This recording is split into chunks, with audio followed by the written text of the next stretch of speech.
Welcome back to Thulasi's kitchen blog. இன்னைக்கு வந்து நம்ம என்ன டிஷ் வந்து பார்க்க போறோம்னா பருப்பு உருண்டை குழம்பு. என்னுடைய ஸ்டைலில் நான் எப்படி செய்கிறேன்னு பார்க்கலாம். வாங்க வீடியோக்குள்ளே போகலாம். பருப்பு உருண்டை குழம்பு செய்கிறதுக்கு ஃபஸ்ட்டு உருண்டைக்கு வந்து நம்ம கடலைப்பருப்பு வந்து ஒரு 1.5 கப் அளவுக்கு எடுத்து நான் நல்லா வாஷ் பண்ணி ஊற வச்சுட்டு குறகுறப்பாக இந்த மாதிரி நான் வந்து அரைச்சி வச்சுருக்கேன். ரொம்ப நைஸாகவும் இல்லாமல் இந்த மாதிரி நல்லா அரைச்சி வச்சுருக்கேன்.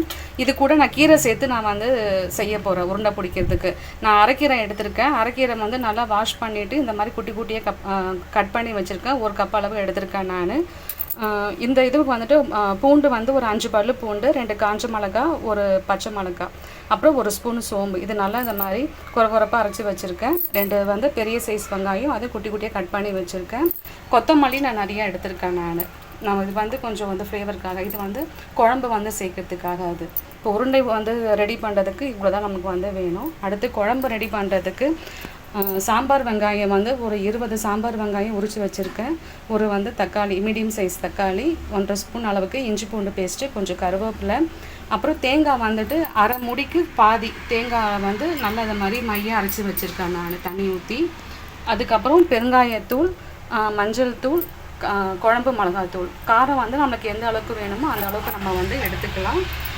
அதுக்கப்புறம் புளி வந்து ஒரு பெரிய எலுமிச்சை சைஸ் அளவுக்கு நான் புளி வந்து எடுத்திருக்கேன். குழம்பு வந்து தாளிக்கிறதுக்கு 1 ஸ்பூன் சீரகம், 2 வந்து வரமிளகா, 2 வந்து பச்சை மிளகா எடுத்திருக்கேன். சரி வாங்க இப்போ எப்படி செய்யலாங்கிறது பார்க்கலாம். நம்ம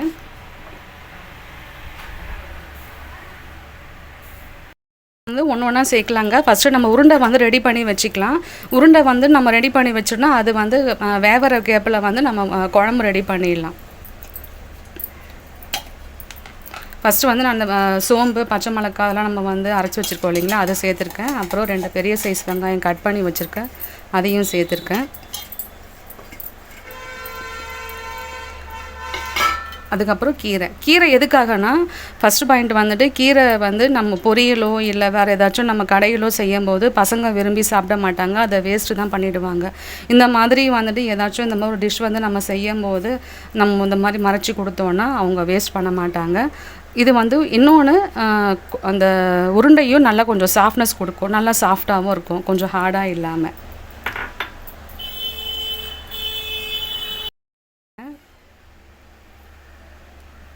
கொஞ்சமாக உப்பு சேர்த்துக்கிறேன். ஏன்னா குழம்பு நம்ம சேர்க்குறோம் இல்லைங்களா, கொஞ்சம் பார்த்தே சேருங்க. உப்பு நான் அதிகமாக இட போகுது. இதெல்லாம் சேர்த்து நல்லா மிக்ஸ் பண்ணி விட்டுடலாம்.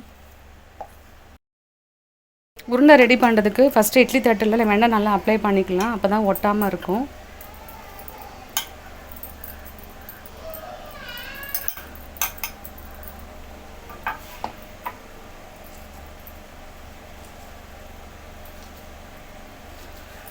எங்கள் அம்மாலாம் பார்த்தீங்கன்னா இட்லி தட்டில் வேக வைக்காமல் டேரெக்டாகவே உருண்டை போடுவாங்க. அது வந்துட்டு பிரியாது. நான் ஃபஸ்ட்டுலாம் ட்ரை பண்ணும்போது அந்த உருண்டெல்லாம் அப்படியே ஒரு மாதிரி பிரிஞ்சிக்கிட்டு குழம்போடு அப்படியே மிக்ஸ் ஆகிடும், கரைஞ்சிடும் உருண்டெல்லாம். இதுதான் நான் மாதிரி ஃபஸ்ட் டைமாக கீரை ஆட் பண்ணி செய்கிறேன். நான் எப்படி வருதுன்னு பார்க்கலாம்.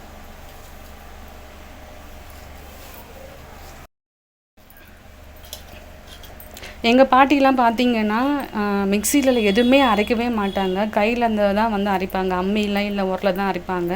அவ்வளோ டேஸ்ட்டாக இருக்கும். நாங்கள் வந்துட்டு அவங்க வீட்டுக்கு போனோன்னா அந்த மாதிரி சம்மர் லீவுக்கெலாம் அங்கே தான் நாங்கள் போனோன்னா போன உடனே அதை எவ்வளோ சீக்கிரம் முடிப்பாங்கன்னு தெரியாது, கடகடன்னு செஞ்சுடுவாங்க. அவ்வளோ டேஸ்ட்டாக இருக்கும். எல்லாமே அவங்க கையில் தான் அரைச்சி வந்து செய்வாங்க. நம்ம சொல்லுவோம் கைப்பக்குவங்கிறது. நம்ம வந்து என்ன நினச்சிட்டு இருக்கோன்னா இந்த மசாலா ஐட்டம், இந்த உப்பு, காரம், புளி அதெல்லாம் சேர்க்கறது தான் கைப்பக்குவம். ஆனால் அது கிடையவே கையில் வந்து அம்மியில், உரலில் அந்த மாதிரி அரைச்சி நம்மளுடைய கை மனம்னு ஒன்று இருக்குது, அதுதான் உண்மையான வந்து கை மனமே. அது அந்த கைப்பக்குவம் அப்படின்னு சொல்கிறது.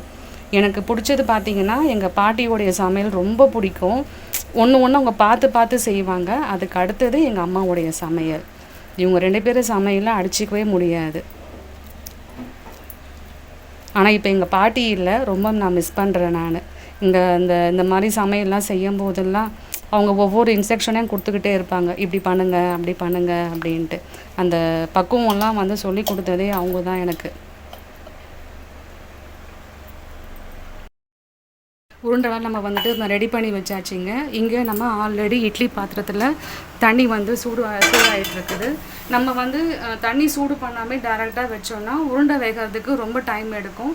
அதனால் தண்ணி நல்லா சூடாகணும், நல்லா வந்து கொதித்து வரணும்.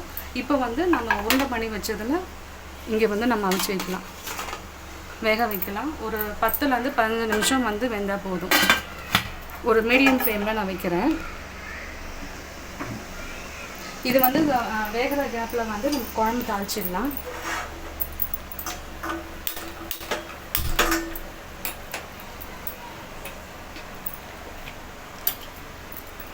நல்லெண்ணெய் சேர்த்துக்கிறேங்க. ஒரு 4 டேபிள் ஸ்பூன் அளவு நான் சேர்த்துருக்கேன். நல்லா ஹீட் ஆகட்டும். ஆகிடுச்சு. நான் 2 ஸ்பூன் கடுகு உளுத்தம்பருப்பு சேர்த்துக்கிறேன்.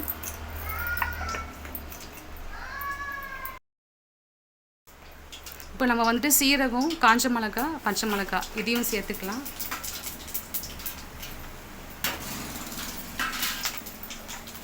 இது கூடவே சாம்பார் வெங்காயம், கருவேப்பிலை,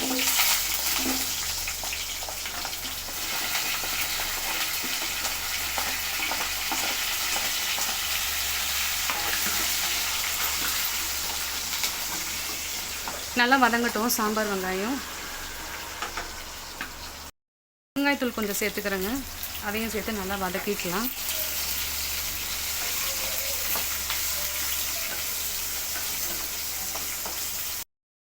இஞ்சி பூண்டு பேஸ்ட்டு சேர்த்துக்கலாம்.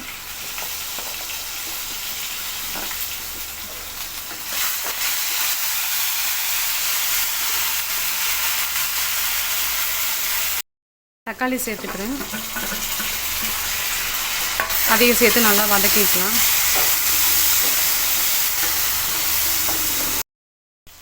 மஞ்சத்தூள் சேர்த்துக்கிறேன்.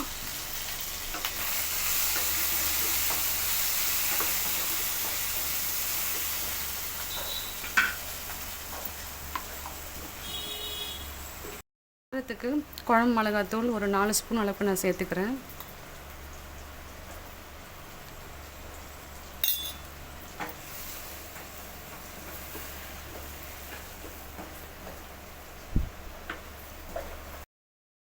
சேர்த்துக்கிறேங்க. நான் குழம்பு வந்துட்டு ரொம்ப நீங்கள் தண்ணியாகவே வைங்க. ஏன்னா நம்ம தேங்காயெலாம் அரைச்சி வச்சுருக்கோம்.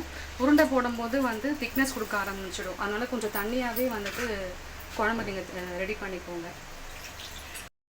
சேர்த்துக்கிறேன்.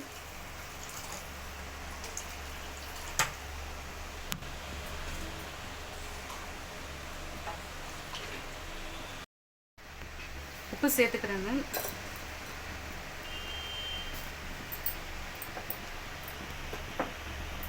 இது கூடவே வந்து நம்ம ஒரு உருண்டை நான் எடுத்து வச்சுருக்கேன்.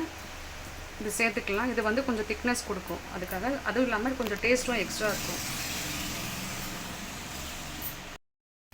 கொத்தமல்லி கொஞ்சம் சேர்த்துக்கிறேன். இந்த கொத்தமல்லி, கருவேப்பிலை இதோட சேர்த்து நல்லா வந்து கொதித்து வரும்போது குழம்பு இன்னும் நல்லா எக்ஸ்ட்ரா ஃப்ளேவர் வந்து கொடுக்கும். நல்லா கொதித்து வரட்டும், வெயிட் பண்ணலாம். இப்போ வந்து தேங்காய் அரைச்சிட்டு வந்து சேர்க்கலாங்க. குழம்பு நல்லா வந்து கொதிச்சிருச்சு.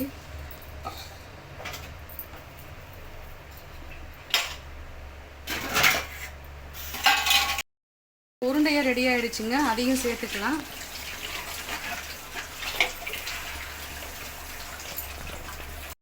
வந்து ஒரு 2 செகண்ட் வந்து நல்லா கொஞ்சம் கொதிச்சு வந்தால் போதும், ரொம்ப கொதிக்க வேண்டாம். இப்போ வந்து வெந்தயத்தூள் சேர்த்துக்கலாம். ஏன்னா வந்து முழு வெந்தயமாக சேர்த்தோன்னா அது சாப்பிடும் போது ஒரு மாதிரி அந்த கசப்பு தன்மை வரும். நம்ம இறக்கிறதுக்கு ஒரு 2 செகண்டுக்கு முன்னாடி வெந்தயத்தூள் சேர்த்துட்டு கிளறி விட்டுட்டு அப்படியே மூடி வச்சிடலாம். இப்போ ஃபைனலாக வந்து கொத்தமல்லி கொஞ்சம் தூவி விட்டுக்கலாம்.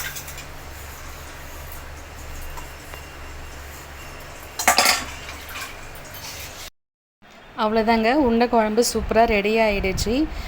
கீரையோடு வந்து இந்த மாதிரி உருண்டை செஞ்சு செய்கிறது இதுதான் நான் ஃபஸ்ட் டைம். உண்மையிலேயே நல்லா சாஃப்டாக தான் வந்திருக்கு. இது கூட நம்ம சைட் டிஷ் எதுவுமே பெருசாக தேவையில்லை. சிம்பிளாக ஒரு அப்பளம் பொரித்து சாப்பிட்டாலே அவ்வளவு சூப்பராக இருக்கும். கண்டிப்பாக நீங்கள் ட்ரை பண்ணி பாருங்கள்.